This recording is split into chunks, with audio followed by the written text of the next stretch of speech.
now, because I'll be the one left asking the questions, and the better educated ones will have all the answers. So thanks for taking care of that piece here. It makes my life simpler. Yeah. So thanks, Deepak. We'll get on with the show now. In terms of, you've kind of laid the context that yes, we've been all going through something over the last 4 months now. And somewhere in the middle of this, we kind of thought of putting together something as an engagement tool with the client base that we have. We said, okay, we'll try and put some questions. Those are questions on our mind for sure. And I think they're on everybody's mind. So we kind of put together a survey. The response was fabulous, not just in terms of the number of respondents that responded to the survey, but even in the profile of the people, the mix of the industry, as well as the size of the company. So we kind of had a good flavor of small companies, mid-sized companies, large companies. Similarly, in terms of the industry mix. So there's a fair mix of industries that also responded. So it was good to get a overall view of what's happening around. The reviews that we got were very good in terms of the content. I mean, the questions, the way they were structured and all that.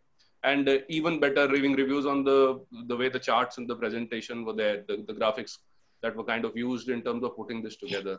So a big thank you to the team at my end as well, a group of small youngsters who drove this initiatives behind the scenes. And here I am actually leading this to the next level in terms of the webinars.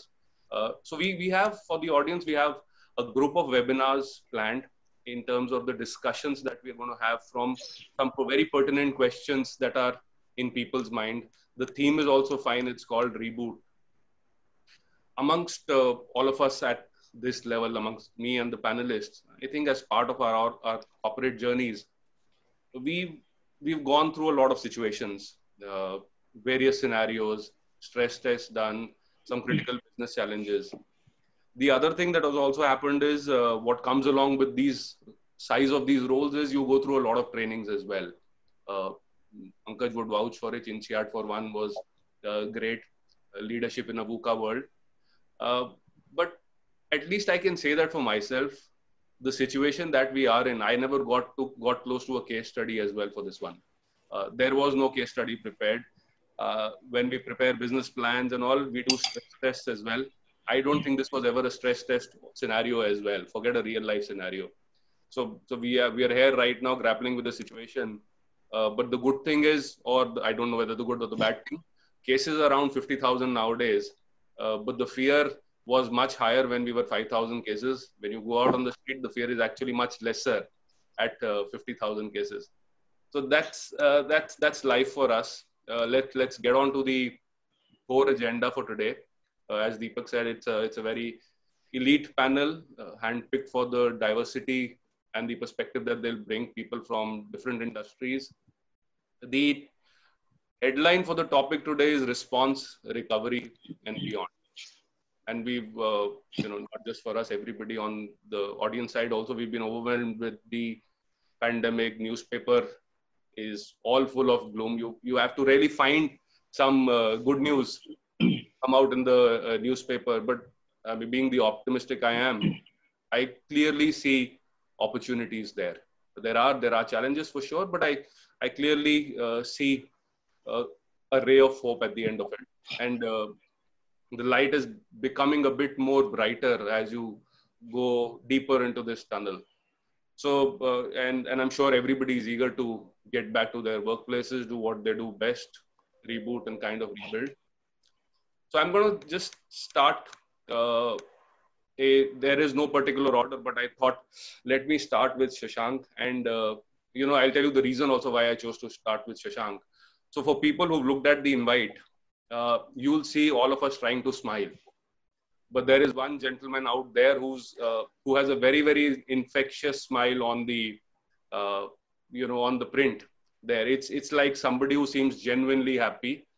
Given an opportunity, he'll love to laugh his heart out at the opportunity given. And I have a dear friend who does that, and I know how it feels laughing your heart out. So I think at this point of time, we surely need a lot of happiness around us. So who better than Shashank to start with the discussion today? Shashank, I just want to bring you into the discussion. The automotive sector has been in the news throughout the year, pre-COVID, post-COVID and all. And the upswings or the downswings in the passenger car sales is something that people closely relate to the health of the economy as well.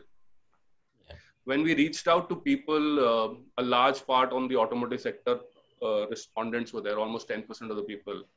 So while on an overall basis, we see 70% of people getting impacted negatively or severely by the pandemic. If I were to look at the automotive sector responses, that number is 85%. I mean, it's 60% in FMCGs, 70% in financial services, and 85% of the respondents on the automobile side. So you're at the forefront of all of this, leading Maruti to this where it is today. And Maruti's always made products which are mass market, and they click well in the India and the Bharat if we were to differentiate. Yeah. And we're now talking about a farm-led recovery or a farm-led revival to the economy. I just want you to come in and share your perspectives with the larger audience. Where do you see us going from where we are right now? Yeah, thanks, Sandeep. I would like to, first of all, start with the pre-COVID time for the auto industry. We were in the process of actually rebuilding when we are now in the process of rebooting. The rebuilding was happening because, the auto industry last year had shown a dip after about 6 or 7 years of continuous growth. You may be knowing that the auto industry fortunes are very closely related to the GDP growth. And in fact, if you do a correlation exercise, the correlation coefficient comes to 0.9864, which is a pretty good fit, GDP per capita with the auto sales. And in fact, the year 18-19 saw dip, the GDP coming down. And the GDP 18-19 was like 6.1. Then quarter on quarter, it became 5.6, 5.1, 4.2. Q4 of financial year 19-20 was actually 3.1. So I think in response to that, we had seen a decline coupled with the fact that in the auto industry, the cost of acquisition had gone up because of emission norms, introduction of new safety norms, registration taxes going up, insurance going up. And there was also last year a little bit of uncertainty regarding the elections and the monsoons, which started off poorly. So we were actually coming down, and in the Q3 of last financial year and Q4, we saw a recovery. And thanks to a lot of efforts done by the industry, we were seeing some green shoots. And actually Q3 and Jan and Feb were slight positive for Maruti Suzuki as well as for the industry. However, then as we were coming out of that tunnel of a little bit of darkness, we saw the pandemic train coming from the opposite side, and it hit us really hard in the last week of March. And after the lockdown, there was absolutely no sale in the month of April. There was complete lockdown. The sale was zero across all manufacturers because the whole country was in the lockdown. Since May, however, we have seen some revival. The government allowed the business activity again. Showrooms started opening. For Maruti Suzuki, for example, now we have almost about 90% of our showrooms which are open. We have 3,100, out of which about 2,800 are open.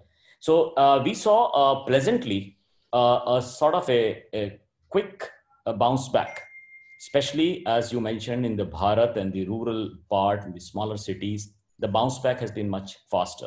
So if you look at parameters of consumer demands, which are retails or bookings or inquiries, they are roughly around 80-85% of the pre-COVID times. So that is actually a good bounce back, and the bounce back is a little bit better in the rural areas.